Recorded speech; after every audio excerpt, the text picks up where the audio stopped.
Okay, welcome everybody to the Study in Singapore and Thailand information session. My name is Rachel Rigoli. I'm one of the advisors in the Study Abroad office, and I am excited to talk to you about Singapore and Thailand today. So I'd first like to talk about the different program types that you have available to you as UC San Diego students. So there's 5 different types of programs available to you. The first 2 are offered through UC San Diego. UC San Diego Global Seminars are faculty-led summer-only programs that are 5 weeks in length. And Global Seminars in summer 2024 are offering 27 programs around the world where you go abroad with a UCSD professor and you take 2 set classes. Unfortunately, we don't have an option with Global Seminars in Singapore or Thailand this coming summer. That could change for following summers. But in this session, I won't be talking a lot about Global Seminars for those reasons. UC San Diego Global Exchange program is a newer option for our students. These are exchange agreements that we have between UC San Diego and universities abroad, where you could spend a semester or a year at a university overseas. Like Global Seminars, we don't have Singapore or Thailand as options currently, and like Global Seminars, that could change as well. The other 2 options available to you are through the University of California. So the Education Abroad program, we call it EAP or UCAP for short.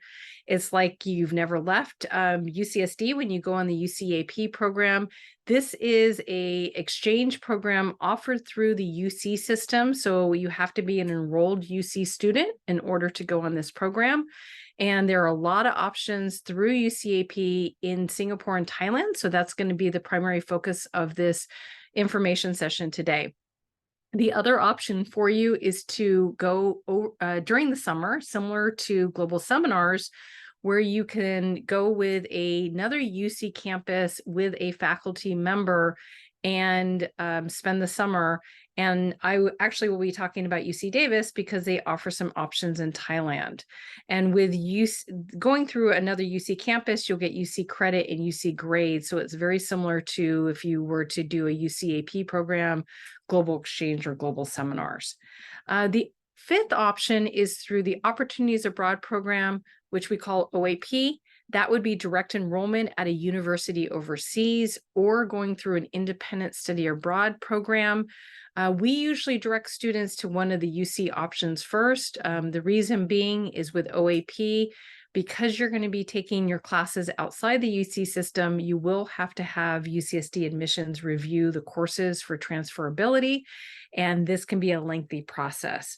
But when you go on OAP, you'll be paying your tuition and fees to the university overseas or the outside program. So there's a lot of nuances with OAP since it is outside the UC system. Before I get into the different programs in Singapore and Thailand, I'd like to talk to you about financing your study abroad experience.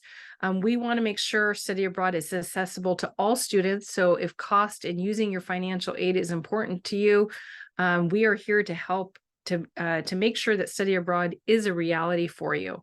The good news is if you receive financial aid here at UCSD, you can use it while you're studying abroad, as long as you're receiving academic credit. And most study abroad programs, you're going to be receiving units, so you're going to be getting academic credit. The way aid works is you will be rolling over your aid that you would normally use. Like if you are studying abroad during the fall term, the aid that you would normally use for fall at UCSD gets rolled over to your study abroad program.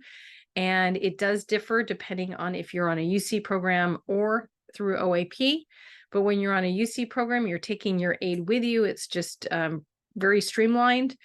If you go during the summer, aid does differ because the university wants to make sure that you have enough aid for your studies here at UCSD during the school year. So summer is whatever you have left over from the school year. And again, depending on if it's a UC program or a non-UC program.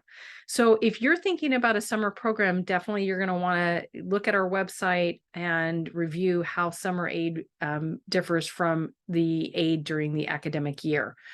The good news is we have a lot of financial aid and scholarship information sessions still happening. My colleague Eduardo, who is our in-house financial aid advisor, he's been doing sessions all quarter. We have a recording actually on our website under our fall 2023 events page, but he still has sessions coming up. So if you want to go to a live one and ask questions at the end, check out that website, check out that webpage to see what information sessions are still coming up.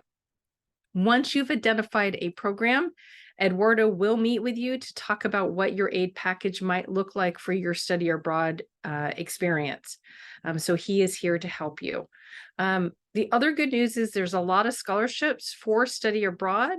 In the past, we've had students receive up to $900,000 in special study abroad scholarships and grant money that would not be, students would not be eligible to apply for if they weren't study abroad. So there is money out there, and we always encourage students to apply for everything that you're eligible for. The other thing I want to mention is please check out our financial aid and scholarship pages. We have a lot of information on our financial aid page about how you can use financial aid for study abroad. And on our scholarships page, we have a scholarship database and lists of some of the most common scholarships that students access. The other thing I want to mention is there are very affordable programs, and the good news is you're at the Singapore and Thailand session, and Singapore and Thailand are very affordable study abroad programs. So you picked two very good countries in terms of affordability. So here's a little screenshot from our website, and I just have these two arrows, the red arrows. If you take a look at them, the top arrow is pointing to the Students tab. If you click on our Students tab on our homepage, it will open up a lot of information that's very important for you. The Get Started number, the top item is our Get Started page on the Steps to Studying Abroad, where you can access our Get Started course, which is required. We want all students to do that. You can access our Advising Services page. But what I'm highlighting here is our Find a Program page. And under the Find a Program tab is where you can access the UCAP program information. You can, if you want to read about global seminars or you want to see what global exchange options there are, this is where you're going to click on to get more detailed information. Also, under the Find a Program tab, you can see our events and deadlines. You can see the financial aid and scholarships page that I mentioned. So this is where you're going to find a lot of information that will be very useful in starting your study abroad journey. So now I'd like to talk specifically about UCAP programs in Singapore and Thailand. Like I mentioned at the beginning of the presentation, I'm not going to talk about global exchange. I'm not going to talk about global seminars. And I'm not going to really talk about OAP. So I'm going to focus this information session on UCAP programs because that's our most, those are the options that you have for Singapore and Thailand, our most common avenue for students studying abroad. So when you study abroad through UCAP, you're going to be paying your UC tuition, you're going to get UC credit, you'll get UC grades. They're going to go into the grades that you get from studying abroad in Singapore or Thailand will go into your UCSD GPA. So it's like you've never left UCSD. And the cost is made up of your UC tuition, your UCAP program fees, and then your personal expenses like your housing, your food, your airline ticket. And so when you go on the UCAP program page, they give you a cost calculator. And I'm going to show you a screenshot later on in the presentation where you can see all this information.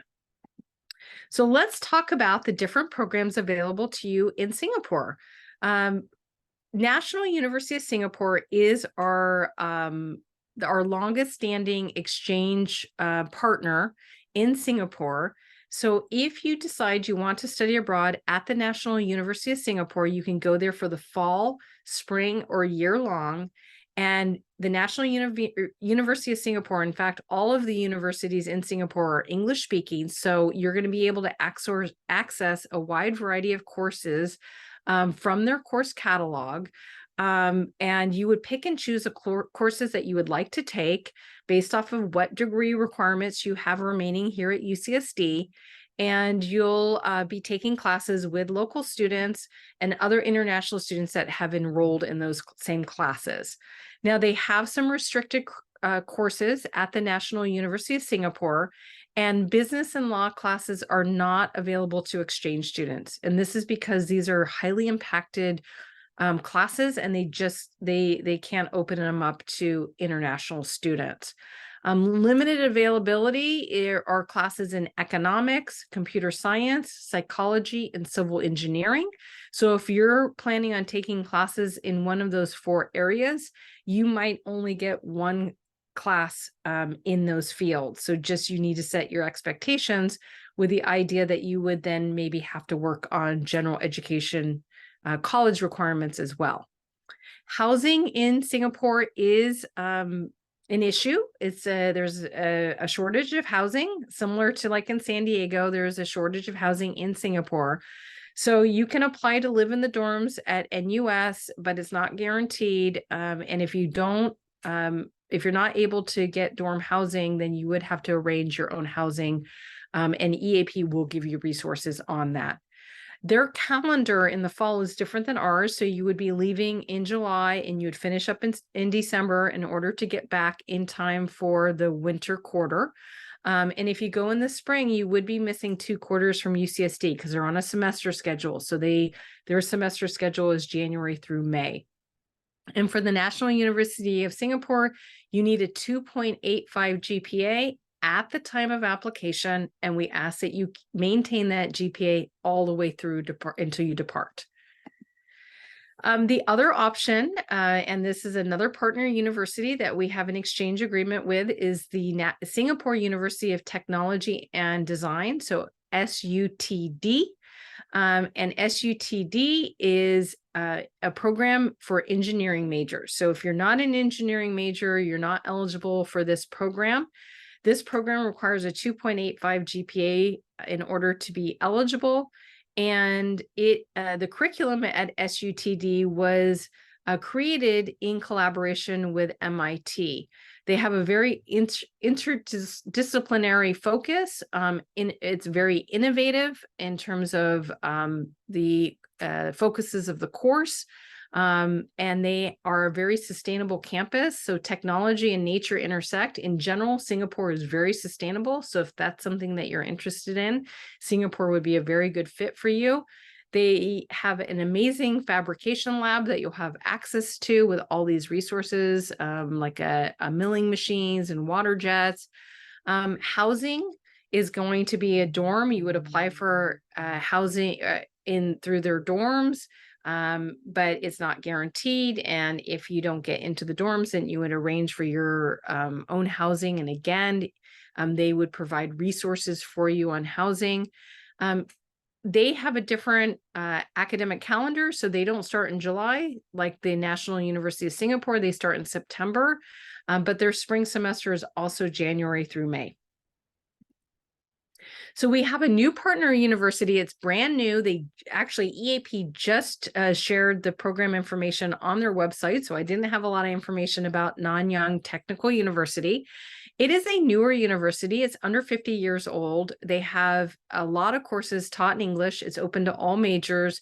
2.85 GPA required at the time of application, just like the other Singapore universities.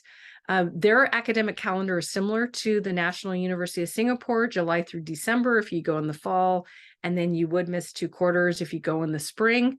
They guarantee housing. As long as you apply by the deadline, they will guarantee housing in the dorms. They have one of the largest engineering programs in the world. We've been told that research may be available on this program. And like the other universities, there are some course restrictions. And I believe it's like international studies, medicine.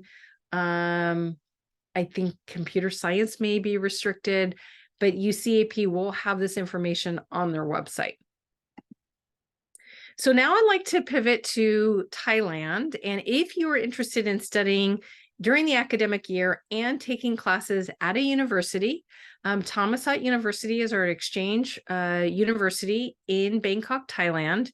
And they have several campuses. You would be at a campus that's very centrally located, and they have a short list of departments where they have course offerings in English, because Thammasat University is not an English-speaking university, so you would be somewhat limited in the courses that you can access.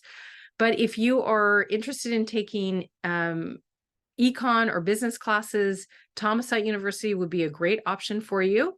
They also offer Thai studies courses, British and American studies, political science and international relations, and then social policy and development.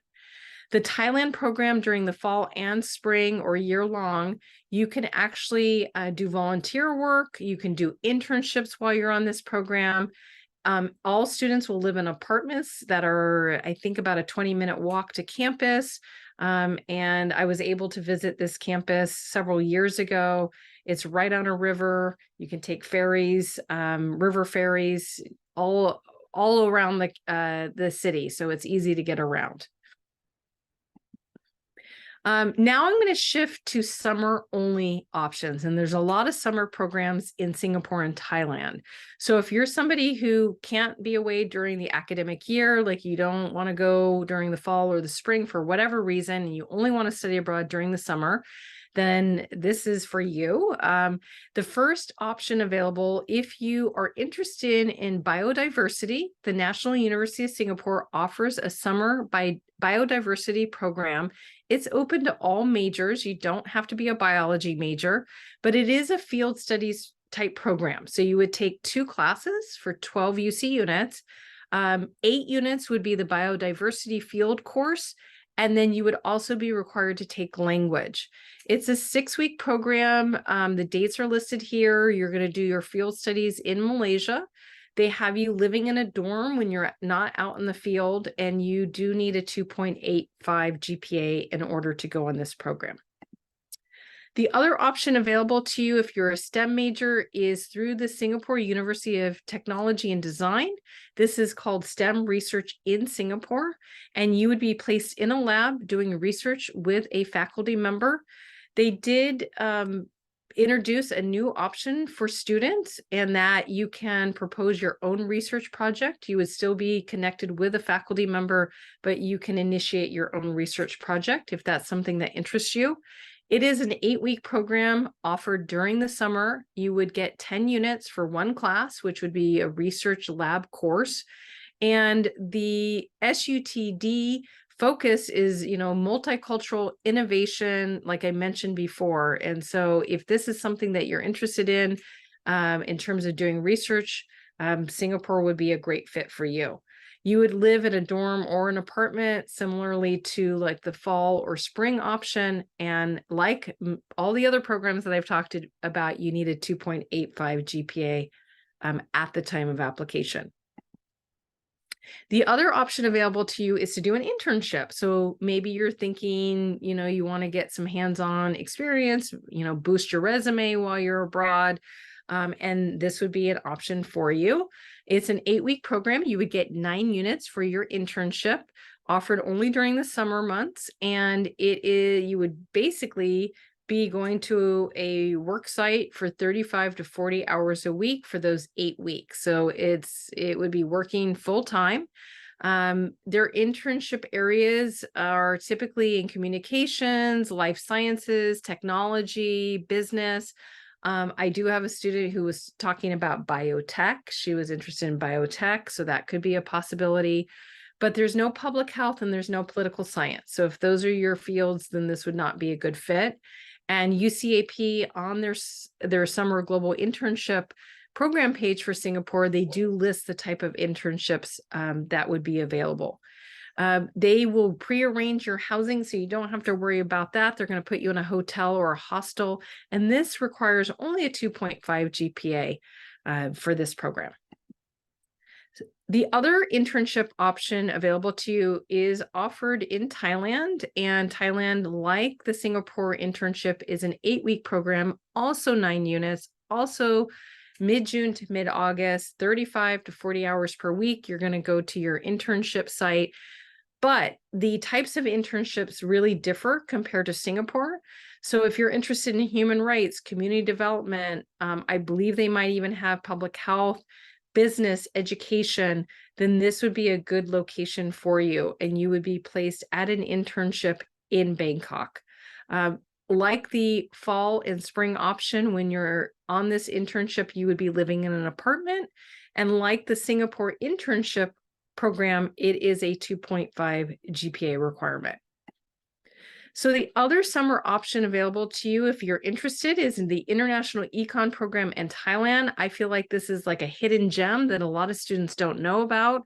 This is offered with Thammasat University, and you're going to learn a lot about the Association of Southeast Asian Nations. Every student takes the same two classes, International Economics and Development Economics. You do have to be an econ or biz econ major in order to go on this program. And it's all project based. They include field trips. I don't know if they're still doing this, but in the past, they actually traveled to Vietnam and Cambodia. You get to meet with, government officials. It's a really cool program if that's something that interests you. This program will have, it will be first come, first serve. I'll be talking about deadlines, and it's a very small cohort. So I wanted to show you just the UCAP page because I've talked about, I showed you the find a program, and you can click on Global Seminars, you can click on UCAP. If you were to click on UCAP from our find a program page, we link to the UCAP page. So every UC student can look at the 170 programs that UCAP offers.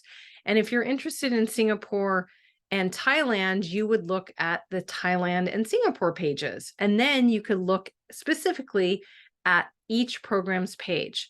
So this is a snapshot from the National University of Singapore's program page on the UCAP website. And you can see in the bluish greenish square here, the program at a glance. It tells you what the GPA is, when the program runs, are the courses taught in English, what class level is required by departure. So in order to participate on this program, you need to be at least a sophomore by departure. And then on the left-hand side, if you see the program details, you'll see dates and eligibility. You can expand that and you can see the approximate dates for the program. And if there's any specific eligibility requirements that you need to be aware of beyond just the GPA. Academics, UCAP does a really nice job linking to the host university catalog so you can look at the types of classes offered on this program.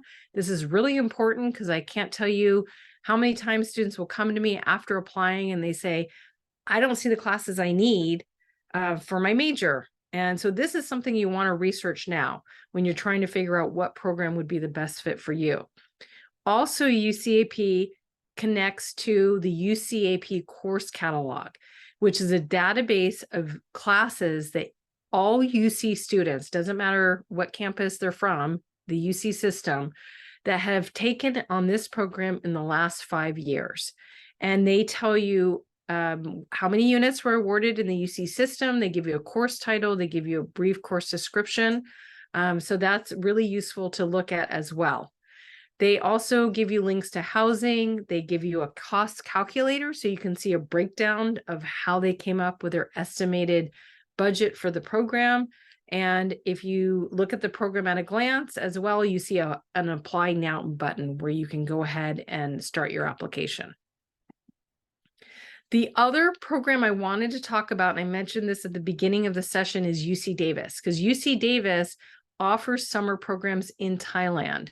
I'm not aware of any Singapore programs through the other UC campuses, just in Thailand. But you can always check each UC campus's website to see, maybe you'll find something that I missed. But UC Davis, they offer summer programs.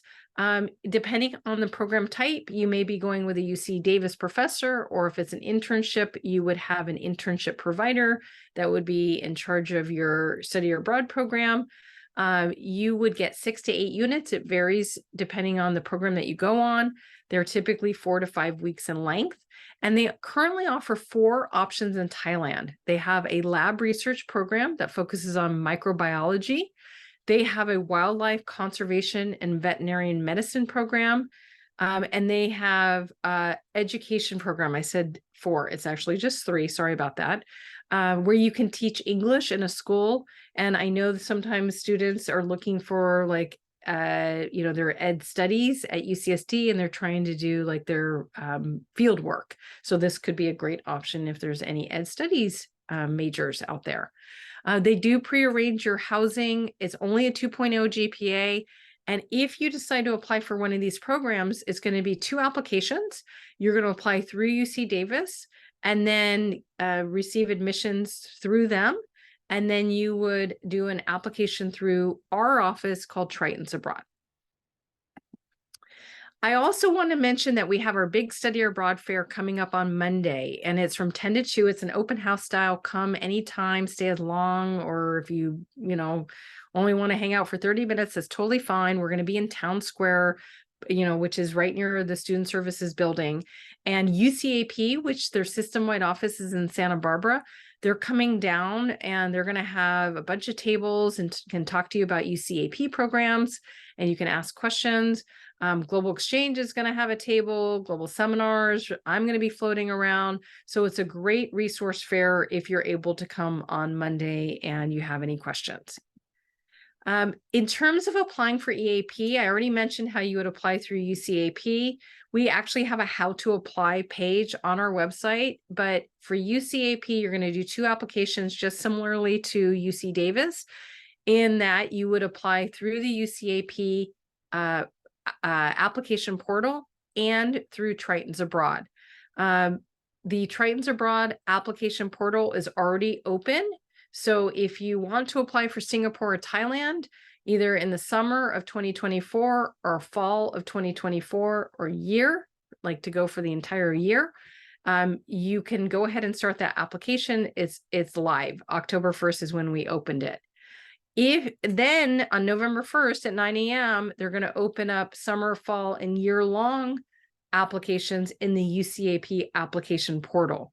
If you're thinking about going in the spring of 2025 or later, you've got plenty of time. But the spring 2025 for EAP, the portal opens on April 15th at 9 a.m. So you've got plenty of time there. So I wanted to go through EAP deadlines, and this is a big old mess. It's very confusing, and I'm happy to answer any questions that you might have. But for next year, so students that want to study abroad in the summer 2024 all the way through spring 2025, they're doing a hybrid. Some programs have set deadlines where we don't even touch your application until after the deadline's passed. And some programs are rolling deadlines. And what rolling deadlines are is on November 1st at 9 a.m., they are going to look at the timestamp of when the application was turned in. And that's they're going to process the applications as they come in. And I don't expect for Singapore or Thailand for the rolling deadlines to fill up like at 9:01 on November 1st. But I'm telling all students, if you would like to guarantee your spot on the program, you meet all the eligibility requirements, and this is your dream program and you are ready to go, get online, do your Triton's Abroad application first, and then be ready on November 1st. But if you don't see the rolling highlighted in yellow, just know that you have until that like for National University of Singapore on February 15th by midnight, you need to get your applications in Triton's Abroad and the UCAP portal. And then after the 15th is when our office is going to start processing the applications. But to give you an example, for the STEM research or biodiversity summer on November 1st at 9 a.m., they're going to start accepting applications. They'll be processed as they come in. And then on January 5th at midnight, they close the application. That would be the last date. If the program hasn't filled, that's the last date they'll accept the application. And on our website, on our UCAP deadlines page, on our homepage, we are going to update the status column to tell students if something's filled or not. So the next steps for you would be to talk to your academic advisors. It's a partnership between departments, colleges, and study abroad. So I can talk to you about study abroad, program details, how to find the course information, but it's really important for you to talk to your department about degree requirements, any course restrictions. Do they want you to take certain classes here at UCSD? Or do they cap, the number of classes that you can do from abroad? Graduation timing, is there a certain time they would recommend that you study abroad based off of like sequence classes? So talk to your academic advisors. It's a partnership. Also review the program information on the UCAP website or the Davis page. You'll want to look at eligibility requirements, dates, courses, cost. Is it a good fit for you in terms of the overall experience? If you're on financial aid, you want to talk with our financial aid advisor. If you have questions, you can come talk to me about the programs. And if you have specific questions about Singapore and Thailand, I can answer your questions. And then if you're looking at summer 2024 or all the way through spring 2025, you don't want to miss deadlines. So you want to go ahead and get ready to apply. If you're first year or a student who's thinking about going a little bit later, then you've got some more time, but it's good that you're planning now so you can think about what courses you would save for study abroad versus which courses you would take here at UCSD. So the last page I wanted to share with you is to talk about advising. We do drop-in virtual advising, so you would sign in through the VAC. We can talk to you about the application process, program information, course information, whatever questions that you might have after doing some research and looking at the program pages. Because like I said, our website and the UCAP website and UC Davis's website is going to have a ton of information available to you. We do drop-in advising 3 times a week. You'll see this on our website, but I'm just going to tell you right now, it's Mondays and Thursdays in the afternoons from 1 to 3 p.m. We close the drop-in advising sign-in at 2:45. And then we do advising again Friday mornings from 10 to 11:30. And we close the drop-in, the sign-ins at 11:15. Eduardo, our financial aid advisor, is always in drop-in advising unless, like something comes up and he's sick or whatever. He's there on Friday mornings. So if you want to talk to Eduardo, Friday mornings is when you should stop by. We also ask that you do the Get Started course in Canvas before you come. So I have this QR code. I already mentioned the Get Started course. Please, use the QR code, sign into it. It's not going to take you very long. It's not for academic credit. So do the Get Started course. And then you can always ask us a question 24/7 through VAC. We do a really good job at responding within a day or 2 days. So if you have a quick, easy question, you can use VAC as well. So I am going to open it up to questions and I'm going to stop recording. So just give me a second.